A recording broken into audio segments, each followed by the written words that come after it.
সবাই যখন মৃত্যুটাকে ভীষণ ভয় পায়, আমি তখন হাসতে হাসতে আল্লাহর কাছে ভীষণ সন্তুষ্টি নিয়ে পৌঁছতে চাই যে আমি একটা ন্যূনতম ওই জীবনটা লিড করতে পারলাম, যে আমি একটা ইনসাফের হাসি নিয়ে আমি আমার আল্লাহর কাছে পৌঁছতে চাই। হায়াত মৌতের মালিক আল্লাহ, ন্যূনতম সিকিউরিটি নিয়ে চলাও হলো সুন্নাহ। কিন্তু আমাদের লড়াইটা হলো, আমার মা স্বাভাবিকভাবেই কান্নাকাটি করেন, আমার পরিবার সবাই। তো আমি আমার মাকে বলেছি যে দেখো, মানে আমরা যে লড়াই নেমেছি, আমার একটা মনে হয় কি, কোনো রাজনীতিবিদের না বাসায় মৃত্যুটা হইতে পারে না, এটা কোনো ভালো মৃত্যু না।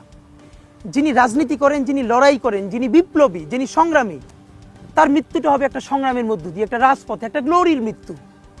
আমি তো ভীষণভাবে প্রত্যাশা করি, আমি ছোটবেলা থেকে এই স্বপ্নটা দেখি, অনেক জায়গায় বলেছি, যে একটা তুমুল মিছিল হচ্ছে অন্যায়ের বিরুদ্ধে, সেই মিছিলের সামনে আমি আছি, কোনো একটা বুলেট এসে আমার বুকটা হয়তো বিদ্ধ করে দিয়েছে, এবং সেই মিছিলে আমি হাসতে হাসতে আমি শহীদ হয়ে গেছি।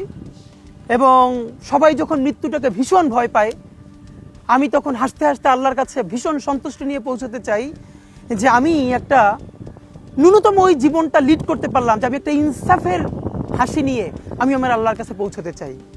সুতরাং আগামী 50 বছর বাঁচলাম, কোনো ইম্প্যাক্ট তৈরি হলো না আমারে দিয়ে, দেশের জন্য, রাষ্ট্রের জন্য, উম্মার জন্য, জাতির জন্য।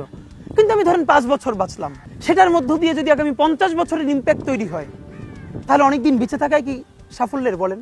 শহীদ প্রেসিডেন্ট জিয়াউর রহমান কয়টা দিন বেঁচেছেন, কিন্তু ভাবেন আজকে পর্যন্ত উনি আমার অনুপ্রেরণা। হাঁটতে হাঁটতে আমার পা ফুলে যায়, আমি, আমার টিম সেদিনকে ব্যাগের মধ্যে জুতো নিয়ে তারপরে একটা শপিং মলে ঘুরছিলাম, মানে পা ফুলে গেছে, পা জুতোয় ঢুকাতে পারছিলাম না। তো জিয়াউর রহমানের একটা ওনার গল্প মনে পড়ছিল, যিনি মাইলকে মাইল যখন হাঁটতেন, ওনার সাথে স্টাফদের পা ফুলে যেত, কিন্তু ওনার তো আর্মি ট্রেনিং আছে। তখন তাকে বলতো যে স্যার আপনার তো আর্মি ট্রেনিং, আমরা তো আর পারি না। এই জন্য ওনাকে মানুষ রাখাল রাজা বলতো।